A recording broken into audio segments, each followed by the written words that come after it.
Let's all give a very, very warm welcome to Jakob Kudsk Steensen.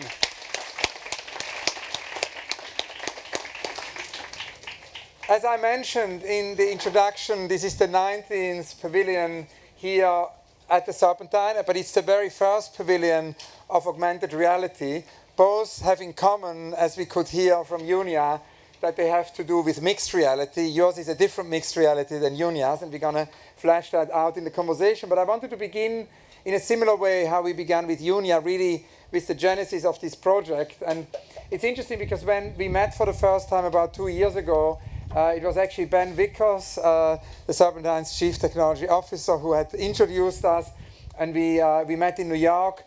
You told me a lot about your interest in architecture, but also the fact that exhibitions are only a part of what you do, that you also work with games, so there are many different parallel realities, and that, in a way, architecture might be an unrealized project. And of course, today it's now here realized. So I wanted to ask you to tell us a little bit about Deep Listener. That is the title of the inaugural Augmented Architecture Commission here.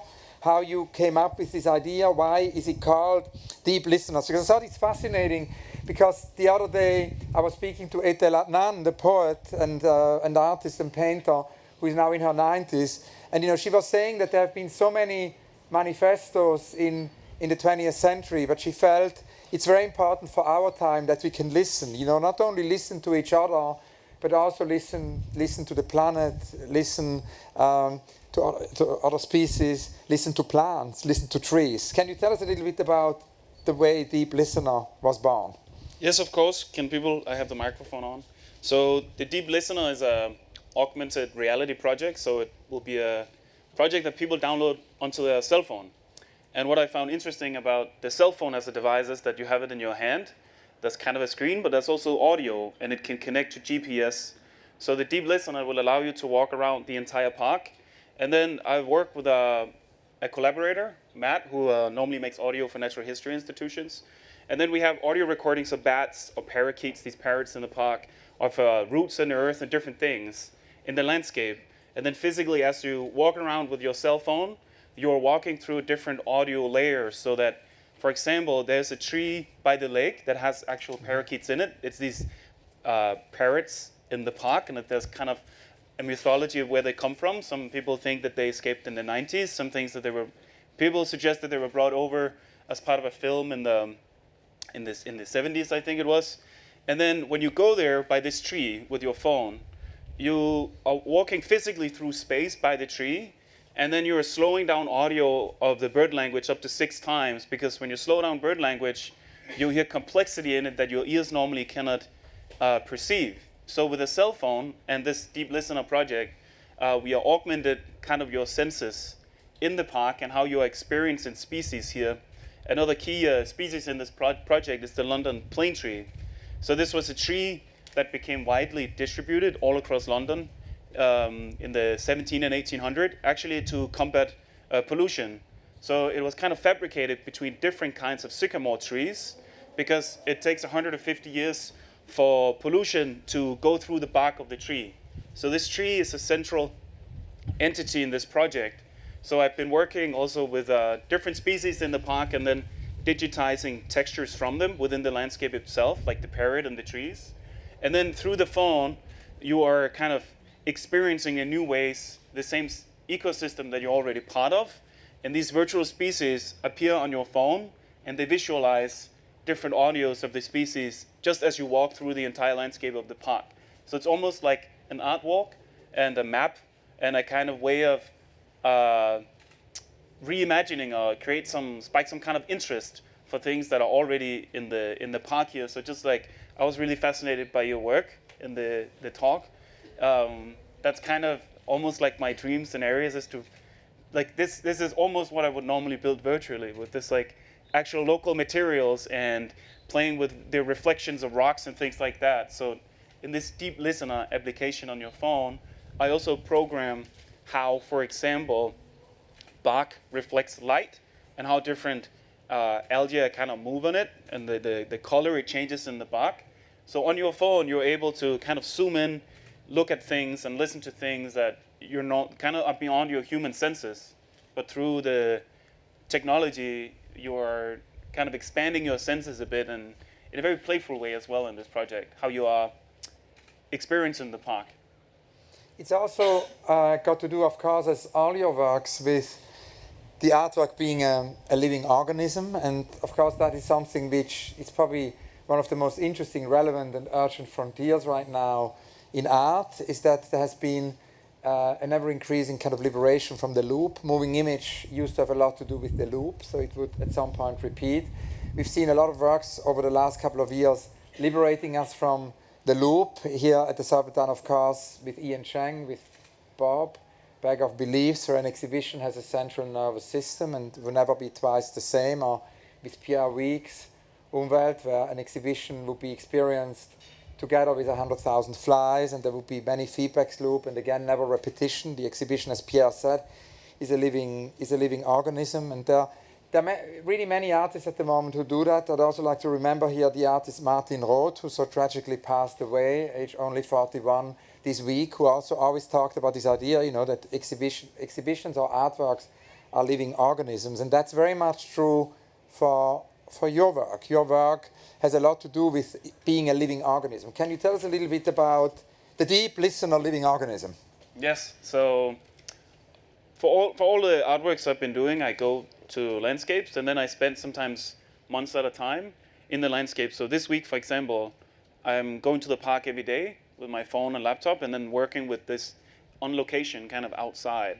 So what I do is to almost like remixing landscapes, and then I create these simulations. So everything you see in my work is based on actual textures from species and things in audio that are then remixed and become something new. So the artwork itself is just kind of running, in this case, on your phone, or on a computer, or in an installation in other projects. And then you're kind of accessing that organism, or that ecosystem, or that like enhancement of scales, for example, where in this project you can look at microscope scales of a tree. And these things just exist and roll on their own regardless of where you're kind of looking in the project. So it's very much more like a spatial or corporal experience. That's the way I think about my work, and I actually think a lot about, when I design it, a lot like a park, because a park is kind of a wild ecosystem, but it's also very much designed, and there's an architecture and pathways, and where species are positioned and how they relate to each other. Are they like fighting each other? Are they helping each other? People who manage parks, they think about these kind of interspecies relationships. So the way I create my work is sort of building these simulations, and then just using different mediums to let people access that. So to me, it doesn't matter so much if a work is in a headset, on a phone, on a projector, or how it's experienced. It's more that there is some kind of medium that allows you as a human, something in your senses, to access these other worlds, and they're based on real things, but transformed, or kind of evoke some kind of curiosity and new imaginations of ecosystems. And that's, of course, important, I think, the way you just described it, to understand the way you work, because you've spoken before about the exhibited output, right, acting as a tunnel between the viewer and between entire fabricated world. And that means, of course, as you explained so beautifully, that there can be different presentations from the different source projects. But now that we kind of understood the way you work, I wanted to find out how you got to that, actually, because you were not always working with augmented and virtual reality, because as you told me at the time in New York, you actually began with painting, and then from painting you came to video, and then you came to games and to virtual reality, and then to installations, and now to augmented reality. Can you tell us a little bit about when actually the virtual took over? Because there was clearly a moment in the practice when that became the most important part. Well, it was almost kind of a loop. Yeah. Because as a teenager or a kid, my dream was to be an animator, either in comic books or for video games, and build the virtual landscapes. So as a kid, we start modifying these video games where you play like with your friends, maybe 4 versus 4 people or something. And then there's a world, there's an architecture in this space that you're navigating. So we modified those games, and then I started my education, and I went to like art school. I started painting because that's what you kind of did in art school, and then I made paintings of virtual landscapes. And then the further I did that, the more I just fully returned back to what my pure kind of interest was to start with, which is the building these virtual landscapes and how they relate to physical spaces. So it's almost like a circle of entering a bit of the art world a bit with painting and things, and then fully exiting that world again. So now my work also exists more like in film world or in video games and different VR productions outside of art and inside of it. But it has all just come back to building, fabricating kind of virtual spaces, but of quite big scale. So some of them is also like a full virtual island of 4 times 4 kilometers. Or here, the way I consider like an augmented app on your phone, it's not the phone itself, but it's more the park. So it's more like how can something in your hand connect to the landscape that you're already walking around in. So just like you were talking about, or we heard about before with the architecture that is kind of melting together with the pathways of the landscapes, the way I design also exhibitions and with this app on your phone is the same, where it's melding into the space and the architecture of an exhibition. And here it's around the lake in the park. Because for me, it's not so interesting to work with the technology itself. It's more as this tool or pathway to sensing ecosystem in new ways. That's what's interesting to me, that you can transform your senses. So I try to almost let the technology or the structure, as much as you can, it's always there, disappear. Now, you also told me that the inspiration comes from outside the art world. And last night I watched your most recent interview, which is on the Louisiana channel, the Louisiana Museum in Denmark. And again, you said that it comes from outside the art world, and mainly and above all from eco-fiction. So I was very curious, what inspires you right now about eco-fiction, and who are the kind of eco-fiction writers we should all read? What is urgent? Yeah, well, I'm a big fan of this writer, Jeff Vandermeer. So he's been gaining kind of more and more popular traction the past few years, and made also like a Hollywood movie with Natalie Portman and things. But his writing is really interesting to me because it's very sensory. So Jeff wrote a book, for example, called Finch, which is about all of a sudden there's this people kind of made a fungus arising next to humans. So in this book, a lot of the paragraphs, the kind of craft of his writing is about smell and like slime and touch and different things that are quite abstract otherwise to kind of perceive in language. So his writing is really interesting to me because it's quite radical in its imagination of how new species come into existence and different things, and just how far he is able to stretch his imagination and share that with people in a medium is really interesting to me. Just like the church before in the valley, which is like super tall. That's like an extreme human imagination and then it's becoming more and more of interest to me, just to sort of show people that it's possible to imagine new things that are based on reality and real, for example, ecological transformations, and we can all imagine new scenarios. So it's not like I see my work as kind of ways of suggesting how an ecological future might be, but more hopefully a suggestion of that people can imagine new scenarios for landscapes. And whom else should we read besides Jeff Vandermeer? Right now I'm reading this book, The Sixth Season, by J.K. Nimish. And in that book, that's really interesting as well, because she's writing of how there are humans who are able to perceive seismic activities and influence them. So this is also kind of a new way of thinking about humans' relationships with the planet.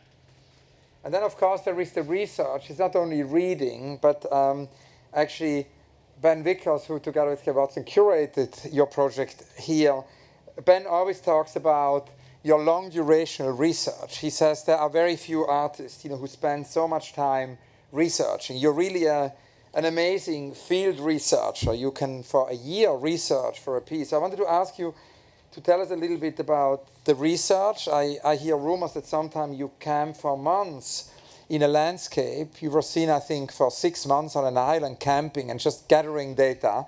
And then all of these data gets collected and also digitized. It would be great to hear about this practice of you as a researcher, as a field researcher, and maybe also a little bit more about how you did research for the project here.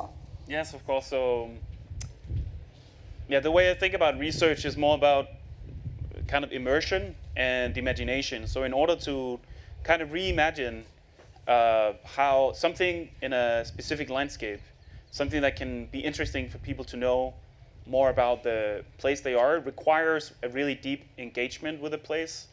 So that's why I do these long excursions, and then I talk to biologists, researchers and different people, and then I collect material and really touch the soil and everything, and then remix that. So for this project here in the park, I work with the Museum of Natural History in London, and I work with a collection that they have actually up in Tringe, north of London, where I went and worked with an ornithologist to create textures of the different bird species in the park. So what you see in this app, for example, is the parakeet is an example of the feathers. So the feathers that you literally see as a digital surface responding to audio are made of parakeets from the 90s that were collected by that specific institution.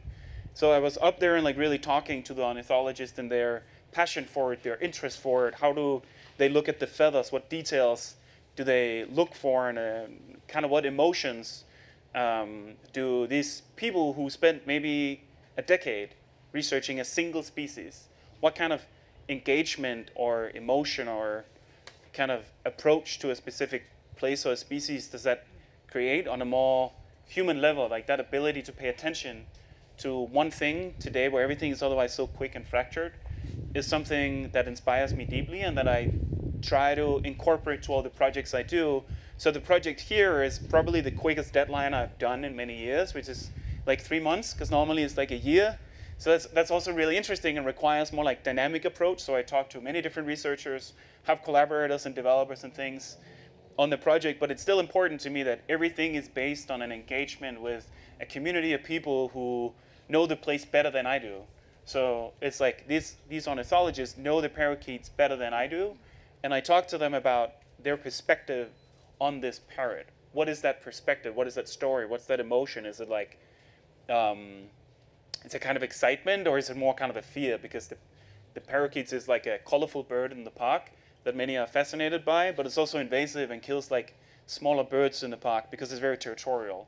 So there's kind of two stories to it. And the same with the London plane trees, which filters the air, but they also create a lot of pollen, which Ben informed me about. So there's also kind of a double story to this tree. It cleans the air, and for some people it makes it more polluted. So it's important for me to kind of just very openly engage in the landscape, talk to people, and then from that engagement in a place, create a few perspectives that I then try to use technology to enhance. So in this case, it's how there is audio in this park, also with bats, with roots, with birds that our human ears cannot hear without technology. So that is like the one central perspective that this entire project centers around. So it's like through engagement in a place and not predetermining a theme or what is a project before I make it too much, but kind of engage, kind of be myself immersed in a place is what allows me to create something that feels immersive.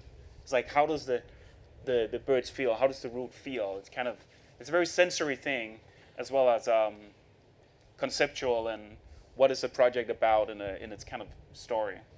Now, what all these projects have in common, your recent project, is that, and that's of course very true for the project here in the park, is that it's connected to the theme of extinction. Elizabeth Colbert says we live in the age of mass extinction. It's the 6th age of mass extinction. She writes, of course, it's just been basically written about that 1 million species are threatened by extinction, are disappearing. And that is something Gustav Metzger has said for so many years. We did an extinction marathon here with Gustav. He always said when we talk about climate change, no one will wake up. It's when we talk about this theme of extinction that maybe change could happen. So I wanted to ask you, in the current context of extinction, there is of course also a whole issue of de-extinction. It is an extremely contentious debate, which we had here at the marathon. For those of you who are interested in the theme, and I think it's interesting to watch that in connection to your piece. There is a whole archive of the Extinction Marathon on the Serpentine website. So there's the contentious issue of de-extinction, the practice of bringing back species which have been declared as extinct. And that is, of course, not something you support, but at the same time, it's interesting that you do connect a lot to the theme of extinction and critically assess the extinction. There is, of course, the KWWO bird, and that is one aspect, and it's something you focused a lot on. But there are many other, species which you looked into. Can you tell us a little bit about that whole complex of extinction, de-extinction in your work? Yeah, so extinction and de-extinction has been a theme of interest for me for a couple of reasons. One is, of course, that it's a very urgent, real thing that's happening that's quite terrifying, but also because it activates the imagination a lot. And there's also a lot of natural history museums that are now digitizing their entire collections. So maybe in the future, people are actually preserving landscapes and also historical landmarks virtually because they know that they will disappear. So in the future, there's probably going to be in like 50 years some species or places that are only accessible digitally. So this as a theme is kind of interesting to me, but also as a human like imagination or some kind of it's almost like a doomed cause in a way that you try to like archive things that are disappearing and then thinking that you can bring them back to life, because I think that's an impossibility. So these projects of de-extinction is really inspired by Britt Ray, a friend of mine that's a writer. She wrote a book on de-extinction where she talked with many different researchers all over the world that are right now. The Rise of the Necrofauna book? Yes. Yeah. Yes. Rise of the Necrofauna. Yeah.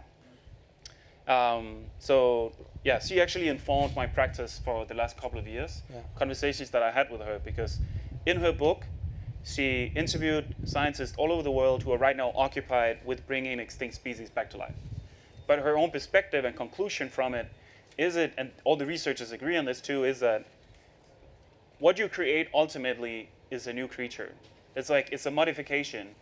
Mammoth would live in a different ecosystem, so its diet would be different, and therefore it will kind of evolve and live differently than what it did.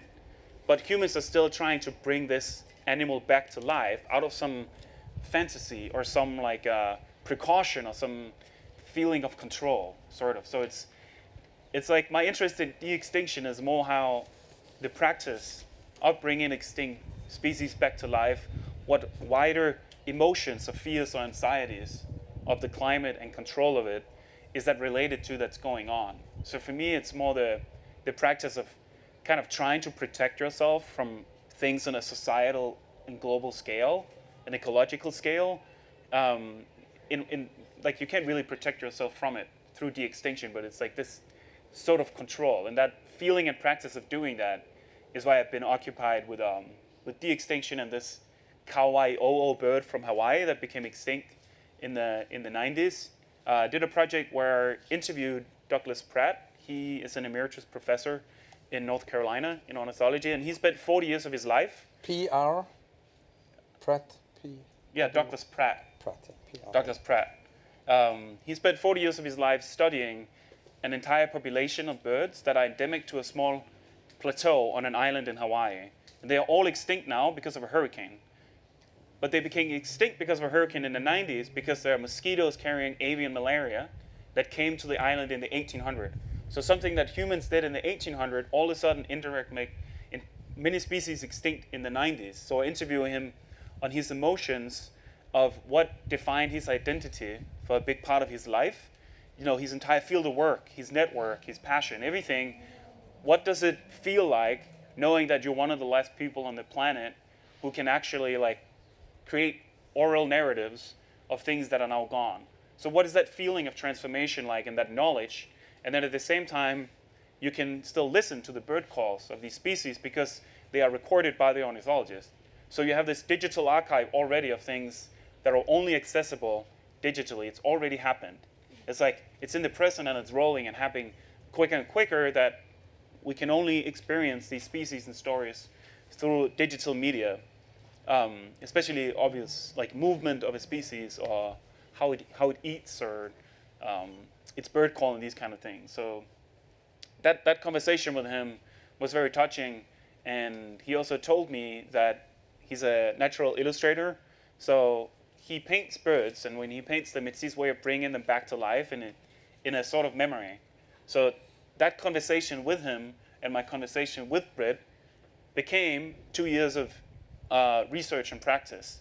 So everything I do is really, like, it returns to that thing of immersion and like deep research, and being in a place informs how I work. It's always in a conversation with someone or a place, and what kind of imaginations or emotions can that story of a place provoke in people that also goes beyond that place itself. So like this bird, this piece about the bird is not just about the bird, it's also about these fears, anxieties, and attempts of bringing things back to life, which I think is kind of it's more like a symptom of our time, that it's like any kind of solution. Now, also, you mentioned at the very beginning, that there are these different presentations from research, and so of course, even if the research very often is very lengthy, you then do make it public. So these are, because I was thinking about Latour, also when you talked before about the Natural History Museum, it's exactly what he explained to me the other day, what's happening with the Natural History Museums. And Latour, of course, talks about, experiments one makes public, and you make your experiments public, and I'm very interested in that because, of course, the idea, it's the 30th anniversary of the World Wide Web. We spoke to Tim Berners-Lee, and he laments this potential loss of net neutrality as a faster internet for people who pay and a slower internet for people who don't pay, and he objects this rightly so and says, we need the same World Wide Web for everyone. This is why he says this is for everyone, and that's, of course, also true for such VR and AR experiences. We believe that it's very important that they are freely accessible for everyone. And you do make your experiments very, very public. I suppose that's also why you use these different platforms. You use games, you use exhibitions, you use, Venice Biennale was another platform this year. You use Biennales. And you told me once that you do this to introduce the public, as big public as possible, really, to new ecological perspectives that are often niche. And I thought that was a very, very important thing, and I wanted to ask you to explain that to us, this idea to actually pick on certain niche perspectives and then make them public. Yes, so I'll just think about it for 1 second. But I think, the Kauai project is an example of that, where someone is super niche, and through that 40 years of study of something, you can create a new narrative about things that become extinct and how they're preserved digitally. So this is not a story or an awareness of what's happening that many people in general in society is aware of.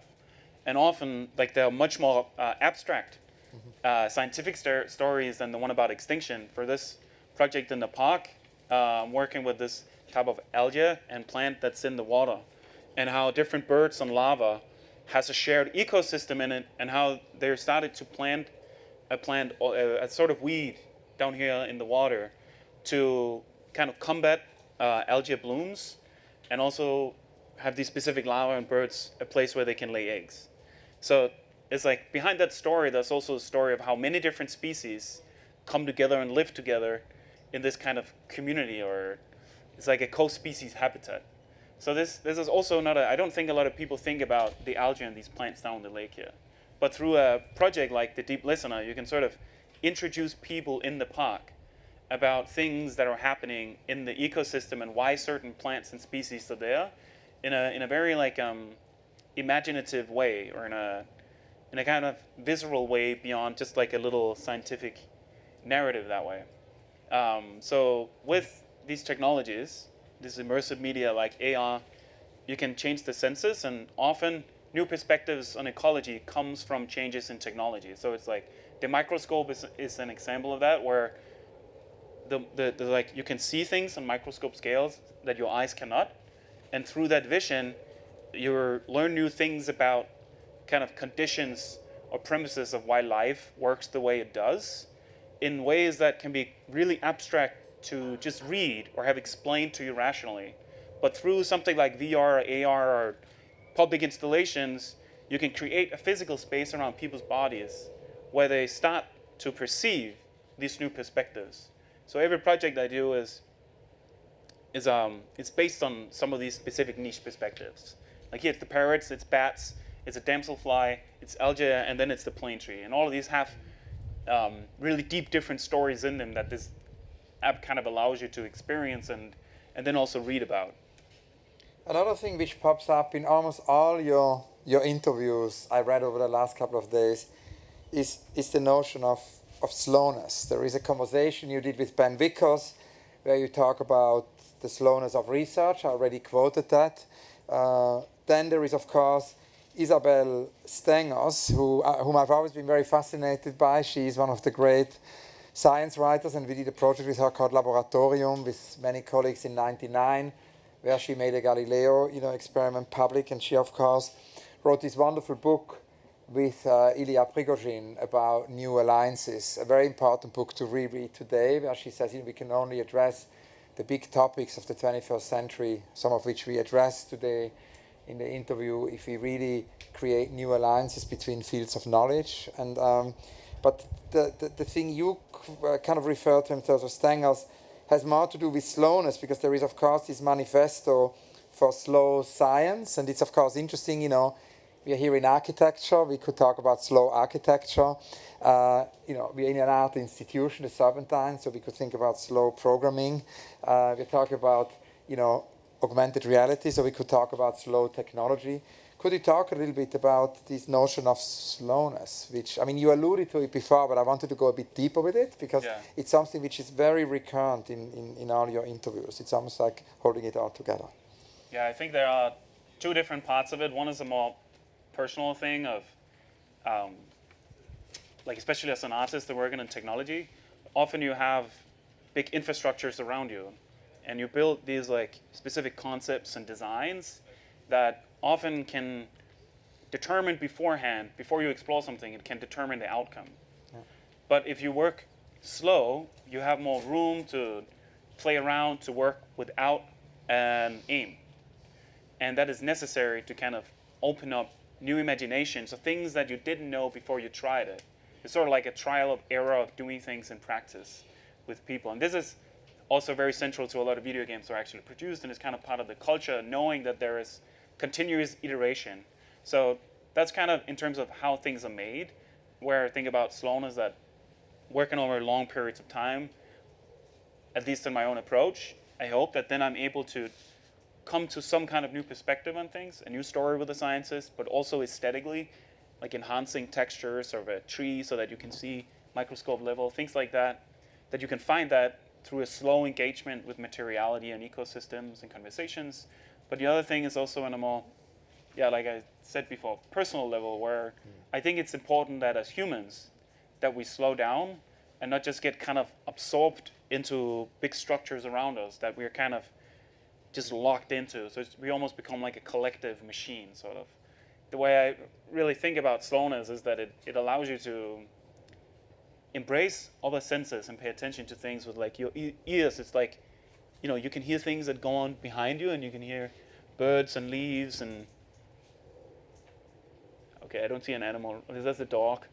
But you have this spatial sense around you and your way of connecting with an environment. And that is, as a human, I think that requires a kind of slowness where you're not just in your thoughts of what's happening in 5 minutes. And if you walk in a park, there's kind of like one pathway. So you kind of have to walk outside of that, or walk in a circle in a landscape or something. For you to all of a sudden start opening up some new perspective on some things, it takes time. So all my projects are done slow.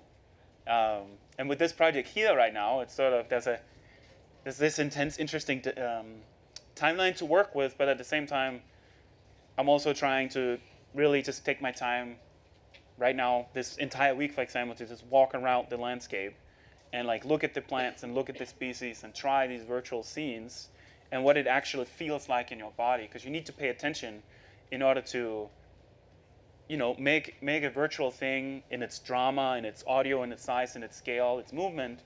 To do that really well for a human body, it takes a lot of time to absorb, and you kind of have to open your mind and have no kind of narrative in it, but feel your other senses and move around. So this is, I hope that makes sense. Those are some of my ideas about slowness and why it's important to slow down, because otherwise I think we're just kind of proceeding toward this edge.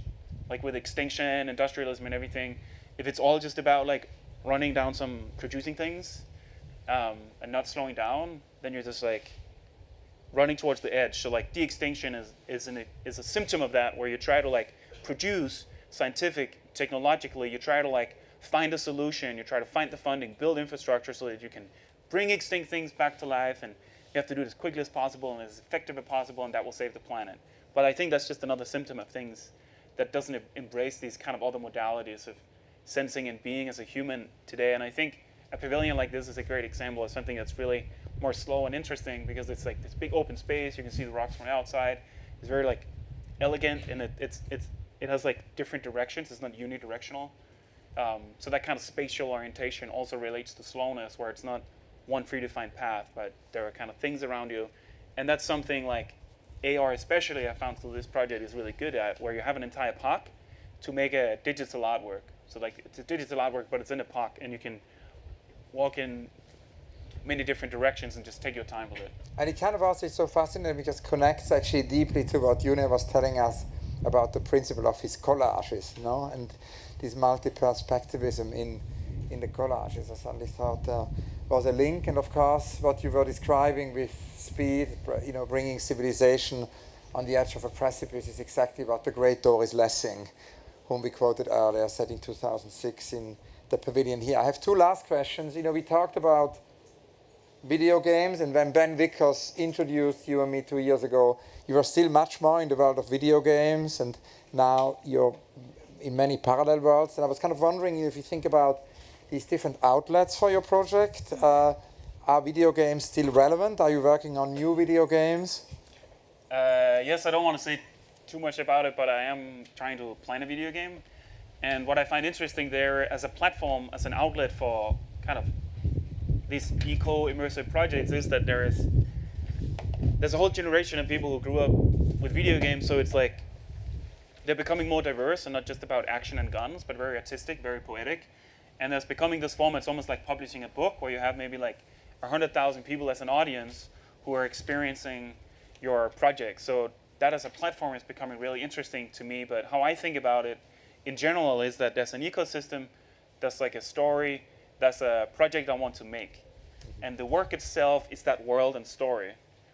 And once you've created that, you can show that as video, as a game, in VR. You can show it in like many different formats and outlets, and it's the strength of virtual production. Could it be a book also? Probably a book, yeah. You can do visuals and text, or you do like 3D pop-ups in the book, like all the folders. Yeah.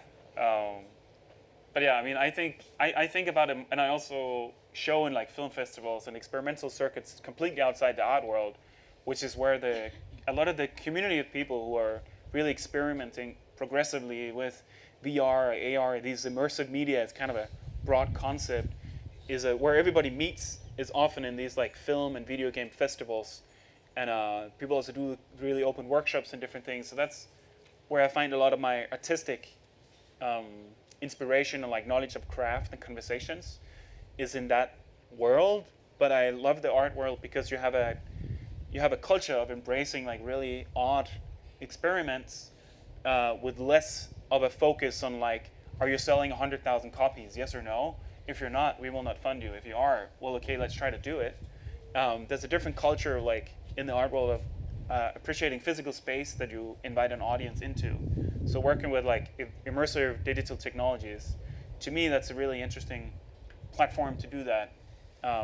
Like an app in a park, for example, with an art institution. It's like, you can do that. Without the institution, it's probably pretty hard to convince anyone to do this deep listening, audio reactive species walk in a park. But I do work across the different platforms because I think that's where art and culture production is moving. It's less just kind of, when you say film, video games, art, those are kind of like boundaries that I think are slowly dissolving. And especially when you look at people who are practicing the mediums very natively, often like people who make really interesting things like VR, also like VJ, or they create like concerts and different things like outside of that world and really progress the mediums. So already like the people who are making it are very much across these different fields, but each field still has a different approach to narrative design, engagement with audience, and format. So there are different cultures still in how some of it is presented, but the people who make it overlap more and more. So I think, if you look at that as a fact, I think slowly the borders between institutions also going to change, because what will be produced is going to be more of a mix. And that brings us back to the mixed reality, we discussed with Junia, and it could not be a better conclusion. There is, however, my last question, the question about your unrealized project. I was curious if you could tell us about a project which was too big to be realized. We should never forget that there are also the projects which are unrealized because they are too small. Sildo Meireles wanted to do a little cube, 1 centimeter cube, in a museum, and the entire museum around would be empty. So it took him many years, almost like an entire lifetime, to kind of find a museum who would do that. So that was a project which was too small to be realized. And then there are the projects, of course, which are utopic, which are unrealizable. There are the projects we haven't dared to do. Can you tell us about 1 or 2 of your favorite unrealized projects? Yeah, there are 2 different ones. One of them is actually working more like physical architecture and creating like a massive creature and infrastructure, with like sensors and like an AR app, but where everything you see there is kind of alive and physically there in space. I'm not entirely sure how, but slowly I'm trying to build tools towards that. But the more interesting unrealized project that I'd really like to do is to go to the deep sea and then collect the textures from different species there, and then build a big like immersive environment from things that are so deep into the sea that they're some of the first species on the planet. So you can almost time travel by going into the deep sea and go to like deep sea vent in places. So this is an unrealized project that's the most interesting and urgent for me, is to go to the deep sea and work with species there and then extract it. And from something like so niche, so specific, where you go with a deep sea rover, a little robot into the sea, you can almost time travel and show a new world. But through immersive, what I really find interesting with these technologies is, again, almost creating this tunnel for people's senses. So what's otherwise perceived like this, if you put on a headset, it can be like, fully gigantic around you. And you can do this with many different, more and more medium that are kind of spatial and like fully immersive, and you can change the scale of things. And the time, like how, you can slow down time, you can change it. Yeah. Amazing, Jakob. Thank you so much. A big round of applause for Jakob Kudsk Steensen. And I think we should give another big round of applause for Jakob Kudsk Steensen and Junia Ishigami. Thank you both very much.